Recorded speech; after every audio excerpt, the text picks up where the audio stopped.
여러분 안녕하십니까. 오늘 일요진단 라이브에는 일본에 특사로 다녀왔던 현재 일본의 대일 협상창구 조세영 외교부 1차관이 나옵니다. 1965년 한일 국교 정상화 이후 최악으로 평가받는 한일 관계. 최근에 뭔가 의미 있는 변화가 감지되고 있다는 얘기도 들리는데요. 정부의 입장을 직접 들어보겠습니다. 정치권 소식에서는 조국 법무장관 후보자 등 이번 개각의 뒷얘기 그리고 청문회 관전 포인트 함께 짚어보겠습니다. 먼저 빅데이터 분석에서 확인된 지난 한 주의 국내외 이슈부터 함께 보시겠습니다.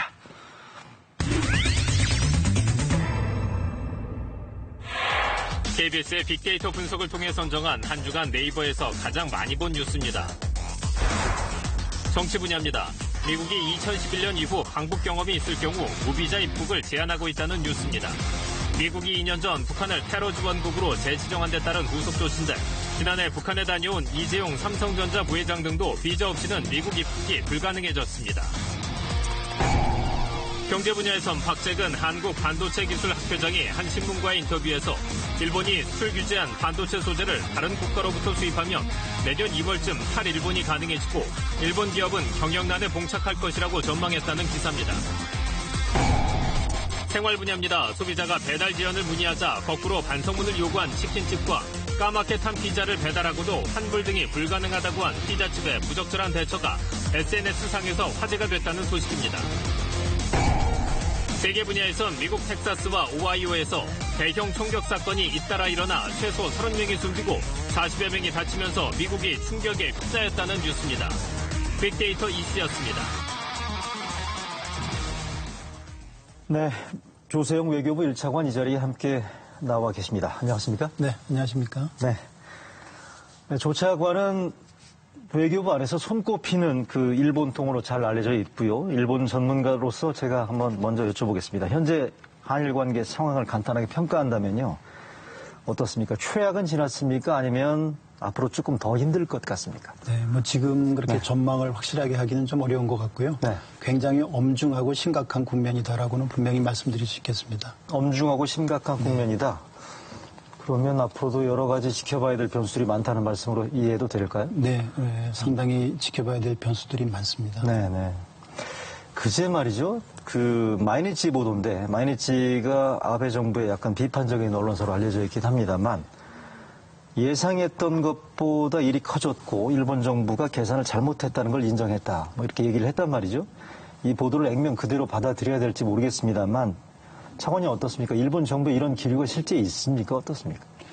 일본 측으로서도 보복성의 수출 규제 조치를 취하고 나서 한국 국민들이 그것을 얼마나 심각하게 받아들이고 또 이렇게 공분을 느끼고 있는가 하는 데 대해서는 좀 예상 밖이었다고 생각하고 좀 당혹스러운 그런 느낌이 없지 않을 거라고 추측을 합니다. 추측인가요? 아니면 그런 기류를 전달받으신 거 있나요? 일본 정부 쪽에서. 제가 그렇게 관찰을 하고 있고요. 또 그런 것들이 지금 말씀하신 일본 언론에도 보도가 된 것이 아닌가 저는 그렇게 생각합니다. 근거 없는 얘기는 아니란 얘기고 결국 차관님 말씀에 따르면 뭐 부분적으로 이런 해석이 가능할 것 같은데 일본 제품 불매 운동이 지금 확산되는 과정에서 일본 뭐 산업의 타격이 지금 가시화되고 있다는 부분도 있고 뭐 확대하자면 질소미아 압박이 먹히고 있다라고 해석할 여지가 있습니까? 어떻습니까? 그만큼 우리 정부 그리고 우리 국민들께서 이 문제에 대해서 그것을 뭐 한일 관계를 쭉 지켜보았던 입장에서 큰 마음의 상처로 받아들였다. 그다음에 말씀드린 대로 그것을 공분으로 이렇게 공유하고 있다. 이런 것이라고 보고요. 정부로서도 아까 엄중하고 심각한 국면이라고 말씀드렸기 때문에 지금 그 군사정보보호협정 지소미아를 비롯해서 모든 것들을 저희들이 주의 깊게 지켜보고 검토를 하고 있습니다. 그럼 결과적으로 이런 부분들이 우리 정부의 협상력을 조금 도와주는 이런 효과도 있다고 볼 수 있나요? 어떻습니까?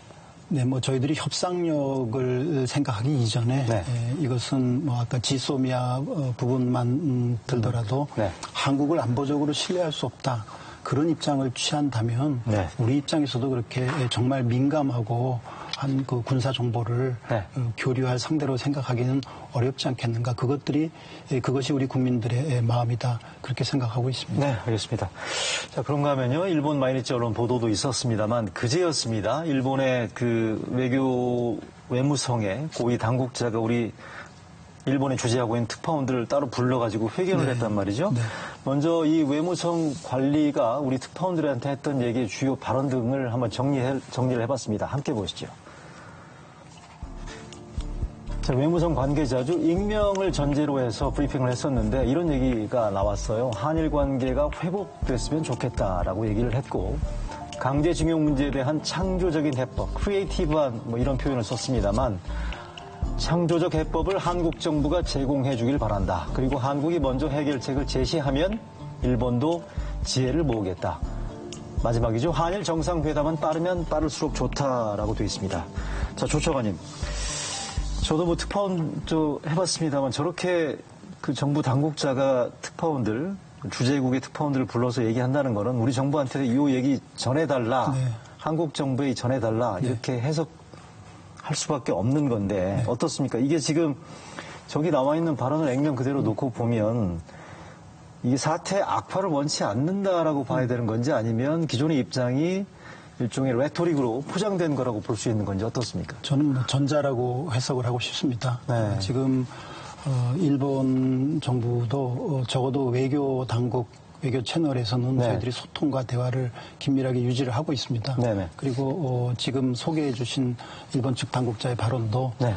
대화와 외교적인 그런 소통을 통해서 네. 상황을 관리하고 네. 해법을 찾아보자라는 그러한 입장의 표시라고 해석하고 있습니다. 네. 어쨌든 차관님께서 지금 일본과의 협상의 주요 창구이기 때문에 그런 분위기를 현장에서 감지할 수 있다는 말씀이시죠? 네, 그렇습니다. 네, 사퇴 악화를 원치 않는다. 더 이상의 사퇴 악화를 원치 않는다. 네, 그런 시그널로 받아들이고 있습니다. 네, 알겠습니다. 그러면 자 본질로 들어가서요. 한일 갈등을 논의하자면 이 문제에 대해서 핵심을 비껴나가서는 안 된다는 생각인데 강제징용 문제입니다. 방금 나왔습니다만 크리에이티브한 해결책을 한국 정부가 제공해 달라라고 얘기한 게 창조적인 해법을 제시해 달라는 건데 관련해서 우리 정부가 일본 정부에 제시했던 강제징용 해법, 그러니까 1+1이라고 하는데 한국, 일본 기업이 공동 부담하는 방안. 여전히 우리 정부 입장은 유효한 겁니까, 이 방안이? 네, 6월 19일 날 우리가 1+1 한국 기업과 일본 기업이 참여하는 방안을 발표를 했었습니다. 제시를 했습니다. 다만 그것이 유일한 방법이라거나 또는 그것이 최종적이다. 그렇기 때문에 다른 대안은 논의할 수 없다. 그런 입장은 아닙니다.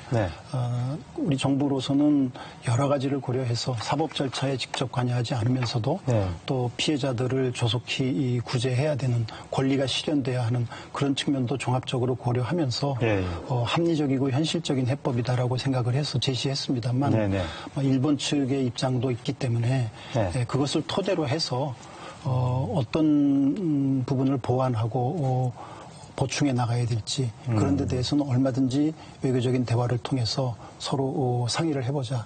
그런 입장으로 열려있는 입장을 갖고 있습니다. 우리 정부는 하여간 이거 1+1과 관련해서 추가로 보완하고 보충할 부분들에 대해서 얼마든지 열려있는 입장으로 대화할 생각이다라고 얘기를 했고요. 여담인데 조 차관께서는 뭐 지금 특사로 알려져 있기도 합니다만 뭐 사실관계 여부를 떠나서 그 한일 협상 창구의 일원으로서 일본 정부를 찾아가서 1+1을 제시했을 때 일본 정부의 반응이 어땠습니까? 잘 알려진 것처럼 우리가 제시한 1+1에 대해서 일본 정부는 수용할 수 없다는 입장입니다. 그래서 표면적으로는 그 안을 가지고는 지금 해결되기가 어려운 상황이 되었는데요. 말씀드렸던 것처럼 그 안을 토대로 해서 또 여러 가지 대화를 통해서 지혜로운 해법을 모색해 나갈 수 있다. 우리는 그렇게 생각을 하고 있고요. 아까 소개해 주신 일본 외무성의 당국자 발언도 우리하고 비슷한 그런 지금 제시된 아이디어를 토대로 해서 서로 대화를 통한 해법을 모색해보자. 그런 입장이라고 이해하고 있습니다. 자, 그럼 조금 더 들어가겠습니다. 방금 말씀하신 것처럼 1+1을 토대로 해서 보완하고 보충하는 방안이라고 말씀하셨는데 그 구체적인 안에 대해서 이 자리에서 설명하실 수 있겠습니까? 네, 뭐 이 자리에서 설명을 드리는 건 적절치 않을 것 같고요. 저희들이 그런 여러 가지 어떤 방안이 있을까에 대해서는 다각도로 면밀한 검토를 정부 내에서 하고 있습니다. 다만 역시 중요한 것은 그렇게 해서 보완하고 보충된 안이 과연 피해자들과 우리 국민들께서 수용할 만한 것인가 하는 것은 아주 원칙적인 문제이기 때문에 네. 저희 정부가 여러 가지 다각도로 방법을 검토하는 중에도 네. 그러한 지켜야 할 원칙은 네. 저희들이 염두에 두고 견지하고 있습니다. 역시 강제징용 피해자와 국민들이 용인할 수 있는 범위가 가장 중요한 포인트겠다라는 네. 말씀이시고요. 다각도의 면밀한 검토가 있을 거라고 말씀하셨는데, 자, 한국 기업, 일본 기업이 부담하는 1+1 말고 지금 추가적으로 보완하고 보충할 방안 가운데 뭐 여러 군데에서 제시되는 안 가운데 하나가 많이 나옵니다만 2+1이라고 하지 않습니까? 네. 한국, 일본 기업, 그다음에 한국 정부가 우선 지급하는 방안들에 대해서 우리 정부는 지금 이 방안에 대해서는 어떤 기조를? 보통 지적하시기를 네. 작년 10월 말에 대법원 판결이 나온 이후에 네. 6월 달에 소위 1+1 제안을 정부가 할 때까지 그 시간 동안에 너무 정부가 움직임이 없었던 것 아니냐 네네. 이런 지적들이 있는 걸로 알고 있습니다. 네네. 지금 말씀하신 대로 그런 2+1이라든지 1+1 플러스 알파라든지 네네. 여러 가지 생각할 수 있는 다양한 방안에 대해서 그러한 기간 동안에 정부가 내부적으로 정말 치열한 고민과 검토를 했다. 그렇게 이해해 주시면 될 것 같고요. 예예. 따라서 지금 말씀하신 그런 방안을 포함해서 예예. 저희들이 이미 여러 가지 가능성들을 검토를 했고 또 지금도 검토하고 있습니다. 검토하고 있고 일본 쪽에 공식 제시된 적은 없죠, 아직. 지금 저희들이 공식 제시한 것은 6월 달에 네. 1+1을 공식적으로 제시를 했고 네네. 지금은 물밑 타진 뭐 이런 건 외교 없나요? 당국 간의 네. 소통이 네. 원활하게 이루어지고 있습니다. 저희들이 원활합니까? 네, 합의는 이루지 못하지만 적어도 외교 당국 간의 대화는 네. 활발하게 이루어지고 있다. 소통이 네. 활성화되고 있다. 이렇게 이해해 주시면 될 것 같고요. 네. 그런 소통과 대화의 기회에 네네. 여러 가지 이야기들을 많이 나누고 있습니다. 자, 그렇다면 원활하고 활발한 대화와 소통이 한일 외교 라인 간에 진행이 되고 있다면 1+1이 거부된 상태에서 1+1 플러스 알파, 2+1 등등에 대해서 일본과 이미 물밑에서는 의견을 나누고 있다라고 이해를 해도 되겠습니까? 어떤 구체적인 방안에 대해서 네. 그걸 가지고 뭐 조율을 한다든지 그런 단계까지는 아니라고 보시면 될 것 같고요. 예, 예. 일본 입장에서 1+1이라는 걸 받아들이기 어렵다. 네. 또 이런 입장을 얘기했기 때문에 네. 그렇다면 어떤 것을 보완해야 될지 또 우리가 움직일 수 있는 운신의 폭은 어느 정도인지 예. 또 일본은 어떤지 네네. 그러한 뭐 여러 가지 이야기들을 나누고 있다. 그렇게 이해하시면 될 것 알겠습니다. 같습니다. 자, 그러면 그 일본 쪽에서 주장했던 이른바 창조적 해결책의 조건에 대해서 일단 우리 특파원이 물어봤더니 네. 이쪽 얘기가 이렇습니다. 일본 기업에 실질적인 피해가 발생하지 않아야 된다라고 얘기를 했어요. 관련해서 현재 지금 한국 내 일본 기업, 미쓰비시, 일본제철 등에 대한 자산 매각 절차가 대법원 판결 이후에 진행이 되고 있는데 어떻게 되고 있습니까? 지금 현재 진행되는 상황. 일본 쪽에서 지금 우리가 요청했던 부분들을 반송하고 있는 그런 단계로 알고 있거든요. 네, 네. 그다음에 또 그 피고지요 일본 네. 기업에 대해서 네. 또 의견을 듣는 절차 뭐 네. 이런 것들이 지금 진행이 되고 있습니다. 예, 예. 다만 그것은 확정 판결이 나온 이후에 예. 원고의 권리를 실현하는 네. 그런 사법 절차의 측면이기 때문에 예, 예. 거기에 대해서는 뭐 저희 정부나 또는 외부에서 뭐 구체적인 이야기를 이렇다 저렇다 하기는 좀 적절하지 않은 것 같습니다. 추이를 지켜볼 수밖에 없지 않나 그렇게 봅니다. 그렇습니까? 그러니까 사법 절차이기 때문에 말씀하신 것처럼 일본 정부가 고의로 지금 이 부분들에 대한 그 절차를 송달을 안 한다라고 판단을 하게 되면 법원 입장에서 곧바로 매각 결정을 내릴 수는 있거든요, 법적으로. 네. 근데 이거는 전적으로 차관님 말씀은 이거는 법원이 판단할 문제다라는 말씀이시죠? 아니면 우리 정부 차원에서 법원하고 이건 좀 협의의 대상이 될 수 있다. 어느 정도 선에서 얘기할 수 있습니까? 그것은 굉장히 민감한 부분이라고 말씀드릴 수 있는데요. 네네. 지금 작년 10월에 대법원에서 확정 판결이 난 것은 민사 소송입니다. 네. 그러니까 사인과 기업에 관한 민사 소송이기 때문에 그러한 확정 판결의 원고의 권리를 실현해 나가는 과정에 정부가 그것을 어떻게 관여하고 예를 들면은 자산 매각이 이루어지지 않도록 뭐 협의를 한달지 그런 것은 적절하지 않다고 생각을 합니다. 그러면 대법원이 결국 자체적으로 판단할 수밖에 없다는 말씀이시네요. 이게 때가 됐고 매각 결정을 내릴지 여부에 대해서 법원이 결국 판단할 수밖에 없는 거고 정부 차원에서는 협의나 이런 부분들에 대한 의견 제시를 할 수 있는 네, 성격의 성질이 문제는 아니다. 아니다. 네, 특히 민사소송이기 때문에 그렇고요. 다만 민사소송이기 때문에 네. 당사자들 간의 합의가 되면 네. 그것은 여러 가지 해법이 또 있을 수 있다고 봅니다. 네. 출구가. 네. 그래서 저희들이 이 1+1이라는 네. 그 피고 기업과 또 뜻 있는 한국 기업이 뜻을 모아서 해결하는 그런 해법을 네. 저희들이 제시했던 것도 네. 그것이 원고의 권리를 훼손하거나 침해하지 않는 방안이기 때문에 네. 저희들이 가능하다고 판단해서 제시한 것입니다. 다시 말씀드리면 네네. 그러한 방안에 원고가 동의하신다면 네네. 그 방안을 수용하실 수도 있고 네네. 또 혹시라도 원고 중에 그 방안에 동의하시지 않는다면 네네. 원래 본인의 권리를 강제집행이라는 절차로 네네. 또 실현하실 수도 있는 것이죠. 네네. 그래서 그러한 원고의 권리를 침해하지 않는다는 네네. 그런 판단에서 1+1을 제시했던 것이고요. 네네. 앞으로도 강제집행의 문제는 네. 결국은 원고들께서 어떤 방안에 납득을 하시고 네. 또 그 절차를 중단하실 수 있다면 그것은 방법은 있는 거라고 생각합니다. 자, 그렇다면 법원 부분들에 대한 직접적인 협의는 논외로 치고 정부 입장에서는 당사자 간의 합의가 중요하기 때문에 네. 당사자들, 그러니까 강제 집행을 요구하는 당사자, 그러니까 원고 쪽에 정부 차원에서 나름의 설득과 이해를 구하는 정도의 노력은 할 수 있다. 저희들이 뭐 설득과 이해를 구한다, 뭐 표현을 그렇게 해도 될지 모르겠습니다만, 네네. 1+1이라는 방안에 대해서도 피해자들의 동의를 구했느냐, 또 네. 이런 또 논란들이 지금 언론에 보도가 그렇죠? 되고 있습니다. 네. 네네. 며칠 전에 국회 운영위원회에서 네. 비서실장께서도 답변을 했는데요. 네, 논란이 됐죠. 네, 1+1의 그런 방안에 대해서 네. 피해자들께서도 동의했다고 판단할 수 있을 정도의 예. 그런 이해는 확보된 걸로 본다는 그런 발언이 있었습니다. 예, 예. 그런 형태로 저희 정부도 피해자들과 네. 그 의견을 모으고 공감대를 만드는 네. 그런 노력을 쭉 해왔다, 이렇게 이해해 주시면 되겠습니다. 알겠습니다. 아베 총리가 이번 주 초에 말이죠. 한국 정부가 한일 청구권 협정을 제대로 지켰으면 좋겠다. 네. 결국 우리 정부가 강제징용 문제 출구를 찾아달라는 얘기인 것, 찾아야 한다는 얘기인 것 같은데 저희 생각은 이렇습니다. 이게 우리 정부가 일본 쪽에서 저렇게 지금 요구를 하고 있는 상태인데 반대로 말이에요.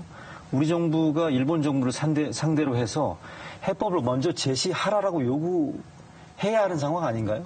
할 수 있는 거 아닌가요? 뭐 그럴 수도 있습니다. 네. 그럴 수도 있겠고요. 그래서 아까 소개드린 대로 네. 지금 외교당국 간의 대화 채널이 네. 작동을 하고 있기 때문에 그러한 대화의 기회에 아까 말씀드린 것처럼 한국의 입장에서는 운신의 폭이 이런 정도다. 네. 그렇다면 일본의 입장에서는 운신의 폭이 어느 정도냐, 이렇게 네. 물어볼 수도 있는 거죠. 네. 네. 또 그런 대화를 통해서 네. 뭐 일본은 지금 현재 입장은 네. 한국 정부가 국제조약 청구권 협정을 위반하고 있기 때문에 네. 그 위반 상태를 한국 정부의 책임으로 시정하라는 겁니다. 네. 그러니까 그건 어떻게 보면은 일본 정부가 할 일은 없고 한국 정부가 할 일만 있다는 그런 입장이죠. 그렇죠. 근데 그렇게 해서는 서로 지혜로운 해법이 나오기 어렵다고 보고요. 네. 그런 면에서는 일본의 운신의 폭에 대해서 네. 우리도 물어볼 수 있고 네. 뭐 그런 대화를 나눌 수 있다고 생각합니다. 알겠습니다. 자, 이번에 그러면 경제 보복 조치 관련된 부분들 여쭤보겠습니다.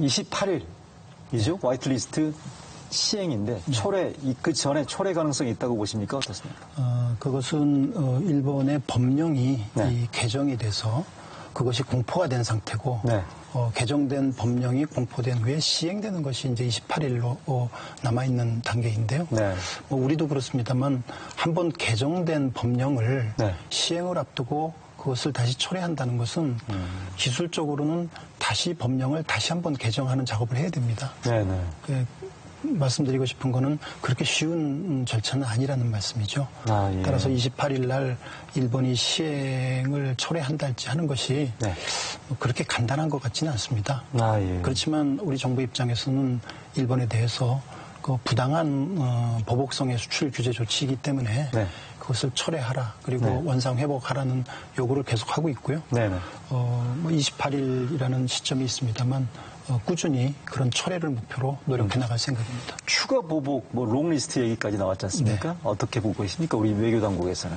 뭐 일본이 검토할 수 있는 리스트는 지금 이미 이 표면에 올라와 있는 것 이외에도 예. 여러 가지가 있을 거라고 예측하고 있습니다. 뭐 그런 데 대해서는 저희들도 다방면으로 대응책이라든지 그런 것도 생각하고 대비하고 있습니다. 외교당국 책임자로서 아베 정권이 이렇게 나오게 된 근본적인 배경에 대해서 짧게 말씀하실 수 있겠습니까? 네, 표면적으로는 부인하고 있습니다만 네. 결국은 대법원 판결 그리고 강제징용 문제 네.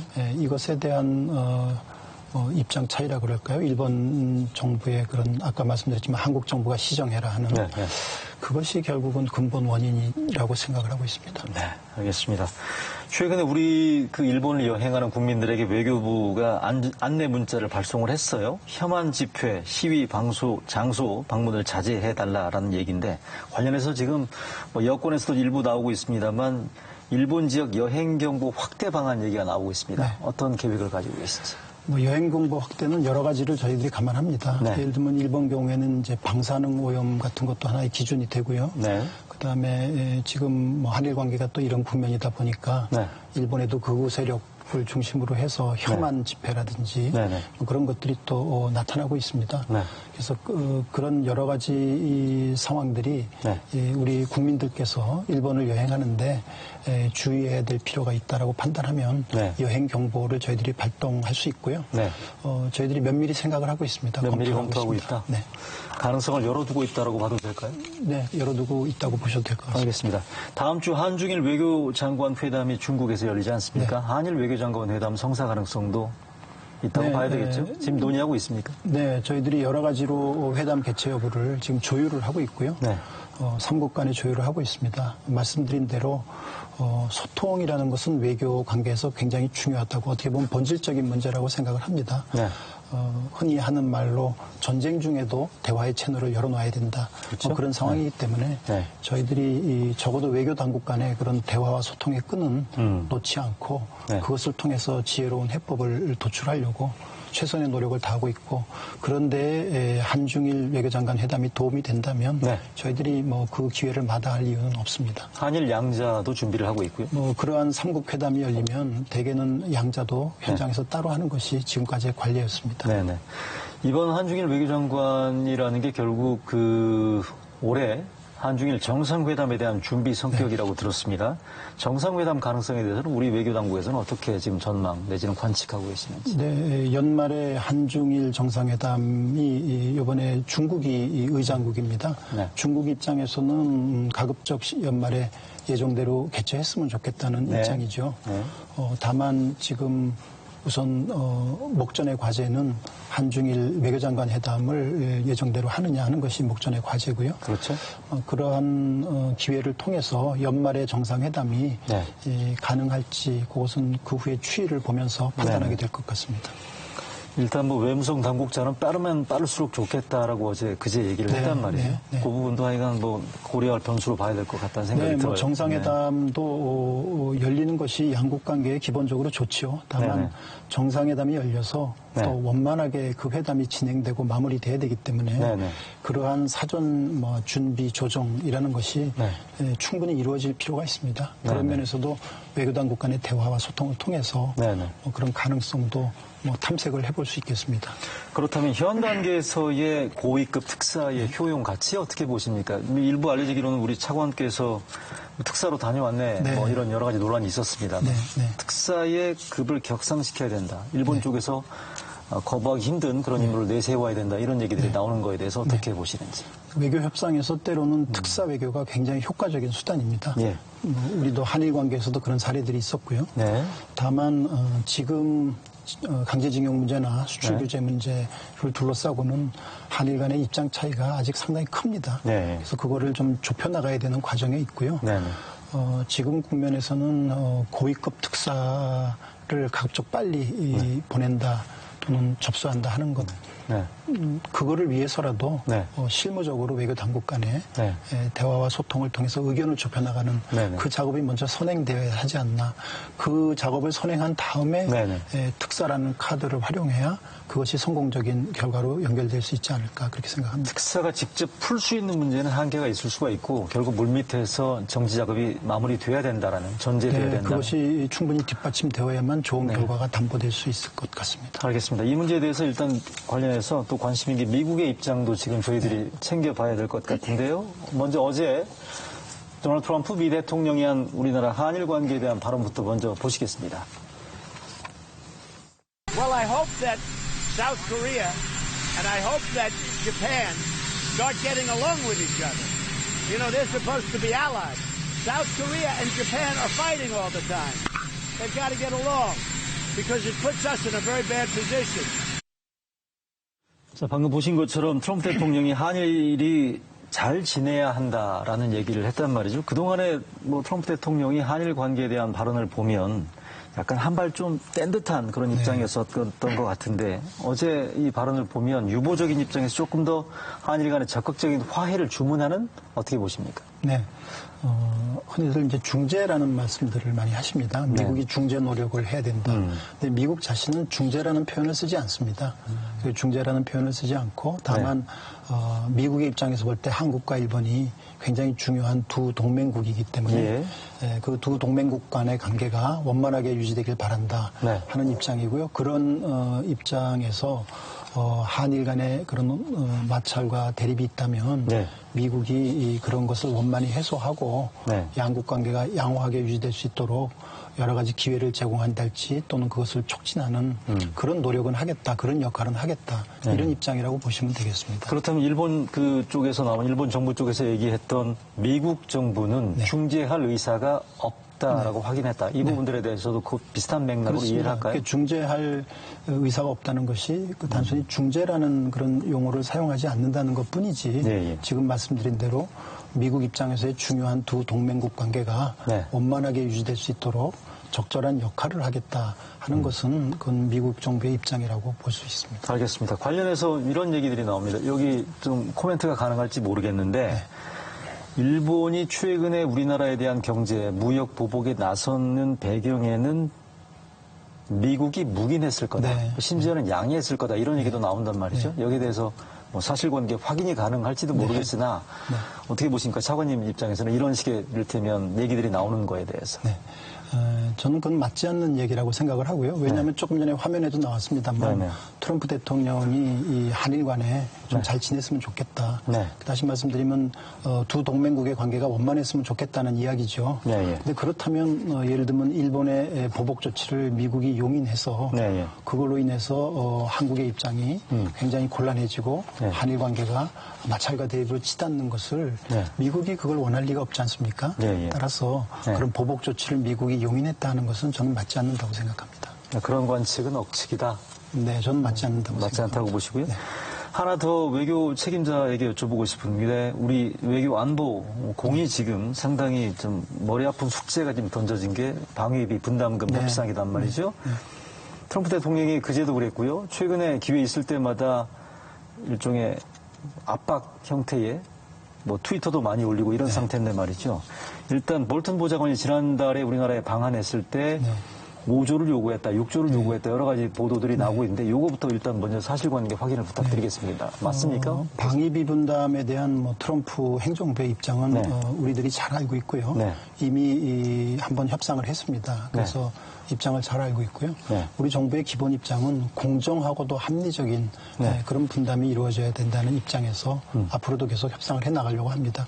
구체적인 뭐 금액에 대해서는 아직 공식적으로 지금 제기되거나 협상이 시작된 단계는 아니라고 그렇게 말씀드릴 수가 있겠습니다. 제가 방금 여쭤보는 거는 볼턴 보좌관이 왔을 때 정의용 실장한테 방위비 인상 부분들에 대한 직접적인 언급이 있었고 일부 보도에서는 액수까지 나왔다라고 얘기를 하는데 이 부분들에 대한 사실관계 확인이 가능한지 두 번째. 그다음에 그제 왔었던 에스퍼 국방장관에서도 이 방위비 분담금 부분들에 대한 우리 정부의 직간접적인 이를테면 의견 전달이 있었는지를 확인을 좀 부탁드리겠습니다. 네, 방위비 분담에 대해서 뭐 의견 교환이 있는 것은 당연한 얘기고요. 다만 그런 구체적인 금액이나 또는 구체적인 협상 그렇게 지금 들어가 있는 단계는 아니다. 그렇게 말씀드릴 수가 있겠습니다. 의견 교환은 지금 진행되고 있다. 뭐 방위비 분담이 굉장히 중요한 이슈고 지금 1년을 합의를 해놨기 때문에 사실은 다음 해에 그런 방위비 분담 문제를 또 정리를 해야 되기 때문에요. 한미 간에도 여러 가지 소통의 기회에 중요한 주제 하나인 것만은 틀림이 없습니다. 의견 교환이 이루어지고 있다라고 말씀하셨는데 그렇다면 우리 정부 입장에서 올해 우리가 지금 방위비 분담금 협상 결과가 1조 300 1조 원이 넘었습니다. 넘었죠? 지금 5조 원 요구하는 그런 상태인데 어떻게 보십니까? 우리가 양보할 수 있는, 감내할 수 있는 뭐 일종의 적정치라고 해야 되나요? 어쨌든 인상 부분들에 대한 요구에 대해서는 뭐 열린 자세로 받을 수 있다. 네. 액수 부분들에 대해서는 지금 얘기하는 건 적절치 네, 그것은 협상을 해봐야 되고요. 네네. 아까 말씀드린 대로 그것이 합리적이고 네. 공정한 네. 또 우리 정부와 우리 국민들이 네네. 받아들일 수 있는 그런 수준이 돼야 된다는 것이 대원칙이겠습니다. 네네. 그리고 또 한 가지는 방위분담을 하더라도 네. 우리가 단순히 이 돈만 부담한다 이렇게 끝나서는 저희들은 좀 곤란하지 않을까 생각을 하고 있고요. 네네. 그것이 우리 스스로의 자체적인 국방력의 네. 질적인 뭐 향상, 발전 그런 것과 직결되는 형태로 되는 것이 바람직하다 이렇게 생각하고 있습니다. 말씀하신 것처럼 이 문제는 정말 국민 동의가 최우선 조건으로 해야 되는 거 아닌가 싶은 생각이 들어요. 한 방위비 분담금 부분들에 대해서는. 그제 왔던 에스퍼 국방장관이 호르무즈 해협 부분들에 대한 파병 요청이 간접적으로 있었다는 부분들은 이미 기사화됐습니다. 어떻습니까? 우리 정부의 입장 부분들에 대한 정리된 게 있습니까? 네, 호르무즈 해협의 그런 해상 안전에 대해서 미국은 여러 국가들을 모아서 설명회도 개최하고 있고 뭔가 대책을 마련해야 되지 않느냐 하는 그런 여러 설명들을 하고 있습니다. 네네. 우리 입장에서는 그러한 미국의 노력에 동참한다는 측면도 물론 있겠습니다. 네네. 또 하나는 호르무즈 해협을 우리가 원유를 도입한 데 있어서 한 70% 이상 통과합니다. 네네. 그리고 1년 동안에 우리 상선이 한 1200회 이상 통과를 하고 있죠. 그래서 미국의 그런 계획에 동참한다는 측면 이전에 우리의 국익을 위해서 그 호르무즈 해협을 통과하는 우리 상선을 우리 스스로 보호해야 할 그런 또 필요성도 충분히 있다고 생각을 합니다. 그래서 그러한 면을 종합적으로 감안해서 다각도로 지금 대응 방안을 검토를 하고 있습니다. 우리 상선을 스스로 보호해야 된다는 측면 그리고 국익을 위해서 뭐 다각도로 검토해야 된다는 말씀. 듣기에 따라서는 하여간 이 부분들에 대한 긍정적인 일단 입장 정리가 진행이 되고 있다라고 저는 느껴지는데 뭐 장관님께서 지금 직접적인 말씀을 하지 않으셨습니다만 하여간 그 관심 있게 지켜봐야 될 대목인 것 같고요. 마지막으로 하나만 더 여쭤보겠습니다. 최근에 미국이 그 북한 가는 사람들에 대해서 무비자 그 비자 웨이버지 않습니까? 에스타 비자 부분들에 대해서 조치를 철회를 했단 말이죠. 근데 외교부 대응이 늦어졌다는 비판이 나오고 있습니다. 여기에 대해서 어떻게 보시는지? 에스타 제도를 철회한 것은 아니고요. 그 이제 북한을 방문했던 이력이 있는 분들에 대해서 에스타 채널이 아니라 그 기존의 비자를 받는 그 절차를 활용해 주도록 하는 막 그런 내용이 되겠습니다. 근데 이것이 미국이 북한을 테러 지원국으로 재지정을 한 데 따른 미국 국내법에 의한 조치인데요. 한국만을 대상으로 하는 것은 아니고요. 한국을 포함해서 38개국이 대상이 됩니다. 그렇지만 기존의 에스타를 이용해서 미국을 다녀오셨던 분들께서 북한을 어떤 형태로든 북한을 다녀오셨던 기록 때문에 에스타를 이용하기가 어렵게 된다. 이런 뭐 불편을 초래하는 측면이 있기 때문에 저희들이 미국 정부와도 사전에 여러 가지 그런 불편을 최소화하는 방법에 대해서 많은 논의를 했습니다. 그래서 긴급 예약 신청 제도라든지 긴급 예약 신청 제도. 그래서 긴급 예약 신청 제도를 저희들이 미국하고도 사전에 협의를 해서 만들었고요. 그래서 급히 가셔야 될 분들 이런 분들에 대해서는 그런 긴급 예약 신청 제도를 이용을 하면 그러니까 북한 다녀온 기록이 있는 분이라 하더라도 긴급 예약 신청 제도를 활용하면 미국에 갈 수 있는. 그러니까 지금 이 제도가 시행이 되더라도 미국에 가는 것 자체가 봉쇄되는 것은 아니고요.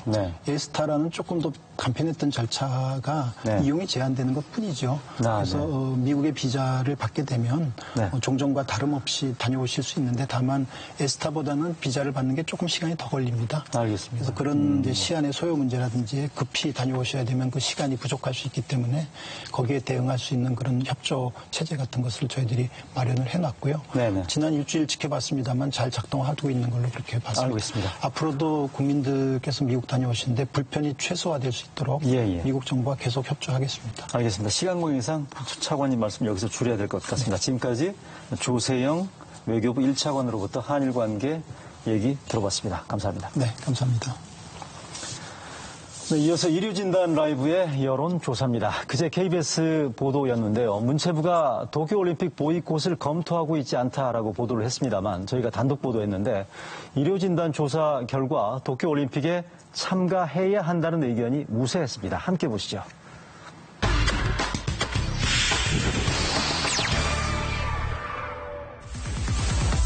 일본 제품 불매 등 보이콧 재팬 운동에 지방자치단체가 나서거나 주도하는 것에 대해 어떻게 생각하는지 물었습니다. 적절하지 않다는 응답이 49%로 적절하다는 응답 42%보다 조금 더 많았습니다. 일본 경제보복의 맞대응 차원으로 일본 여행 금지 구역을 확대해야 한다는 주장에 대해 어떻게 생각하느냐는 질문에는 확대할 필요가 있다는 답변이 52%, 확대할 필요까지는 없다는 답변이 45%로 나타났습니다. 이어서 일본 경제보복의 맞대응으로 2020년 도쿄올림픽에 불참해야 한다는 주장에 대해서도 어떤 의견을 갖고 있는지 알아봤습니다. 불참해서는 안 된다는 응답이 49%로 불참해야 한다는 응답은 41%로 집계됐습니다. 최근 북한이 한미 군사훈련을 비난하며 미사일을 잇따라 발사한 데 대한 우리 정부의 대응에 대해 어떻게 평가하는지 물었습니다. 적절하게 대응하지 못하고 있다는 답변이 60%로 적절하게 대응하고 있다는 31%에 비해 2배가량 더 높았습니다.